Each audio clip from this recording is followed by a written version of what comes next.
Most outlaw stories end with a lawman's gun, a roadside ambush, or a body stretched out in the dust.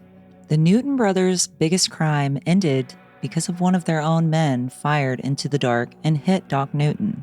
Before that night, Willis, Doc, Jess, and Joe Newton had already built one of the strangest outlaw reputations in America.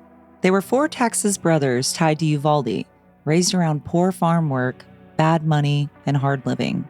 Willis carried that bitterness the deepest. After prison and years of trouble with the law, he stopped looking at crime like a desperate act and started treating it like a trade. By the early 1920s, the Newton gang had a system. They looked for banks in small towns where the safes were old, the law was thin, and the telephone lines could be cut before anybody knew who to call. They often worked at night. They used explosives on safe doors, loaded the money, and left before the town could gather itself. Imagine being asleep above a store in a quiet Texas town and waking to a blast that rattles the windows. By the time people found their shoes and stepped into the street, the robbers were moving towards the edge of town. The banks would be damaged, the safe torn open, and the phone dead on the wall. The Newtons later leaned into the idea that they robbed without killing, but the softer version needs correcting. Armed men do not become harmless because they prefer planning over gunfire.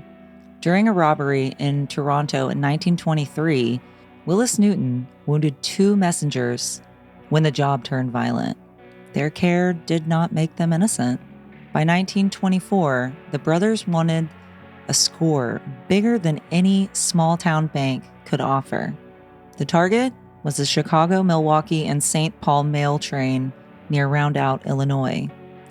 Mail trains carried more than letters.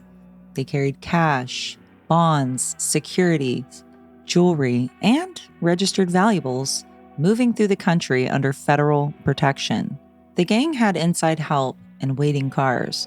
Two of the brothers got aboard the train as it left Chicago.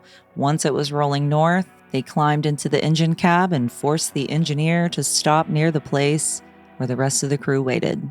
The train passed the planned stopping point. In a robbery built on timing, distance suddenly mattered. Men who had assigned positions had to adjust in the dark, with the train sitting wrong and the crew nervous.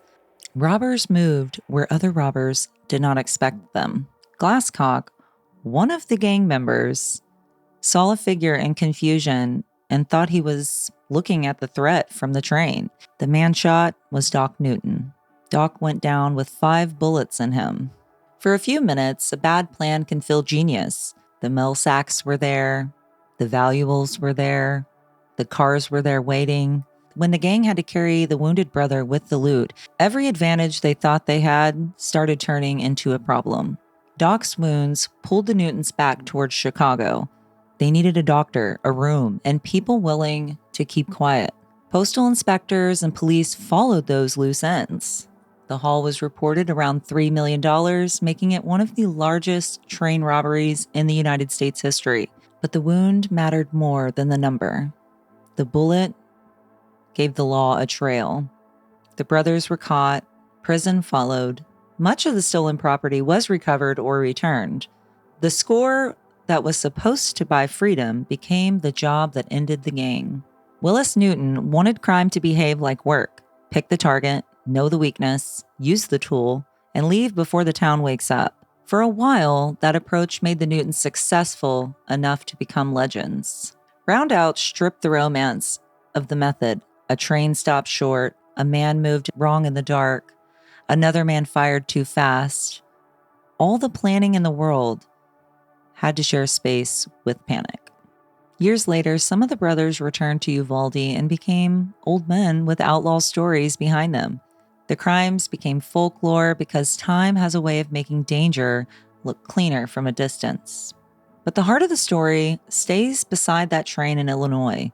The Newton brothers were careful enough to rob banks across the country and bold enough to stop a mail train near Chicago. Then their biggest robbery collapsed because the man bleeding in the getaway car was one of their own. They spent years trying to control crime. On the night that made them famous, crime answered back.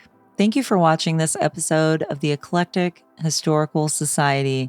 If you want to further support our channel, join our Patreon and pick up some awesome merch on our website.